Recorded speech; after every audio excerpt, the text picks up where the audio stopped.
Omukitambo kya misa ekikirwe 10 z'abantu mugomboranya bare omu district ya Bushenyi kandi ekyebembirwe Reverend Father Abatungire Abatungire obusaserodoti asimire nkwatanisa y'abanyadini abamuhwerire bona abakwasire ahamagara ganje na muno oburyo rugendo rwo kutendekwa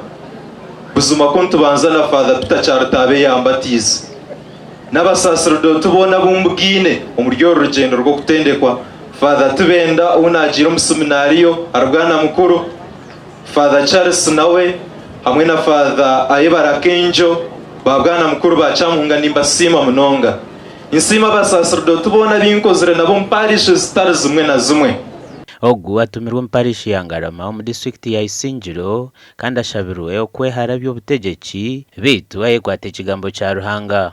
abantu baza kubana bakwijaho umwuga wo kubarabe bakwerizo mwirogo yaba no kuba agent yaba no kuba chief agent ninga campaign manager rero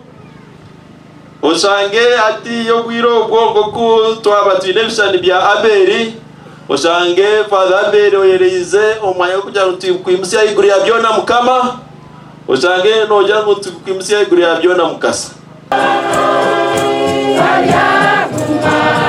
ngakabonero ka rukundo no kumusima ahubwo kufayo kushoma obusaserodoti abikiriza Kristu behireyo bamurundanira miliyoni 6 kugure motoka ngwe muhwero mukore mirimo yakwasibwe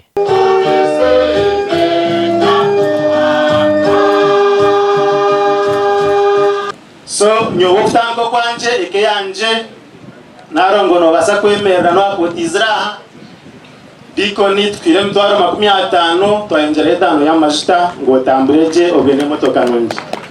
abazirebe abanyadini hamwe n'abikiriza hamwe n'abebembeza bashyira mu kitambo cya miseki bamusimire abo kunda Ruhanga kandi akafayo kumuhereza ukazo munyanza twaza hankungu numanya umuntu yari munyanza iriyo naziyo ryankungu kabuza kugira bya togenda kugwa yuwa kungo yena kuroda numura size ratuchara ito turuche wonga twabanye therapy ya twaza kugwa tukakatwimuka ngwenyera kugambara nyono musiza wanje tukezirka akutwabire twina tukaba tukakwa neyinere sima abantu bagwensinga umurimo ko bakozere no kuba mentaringire no kuba mukunzire na rukundo eyiberekere ahamwe ebyahandikye ndikira ungu ebukumwa hansi na higuru rukwebi mwebare kwakira omugore kandi pamya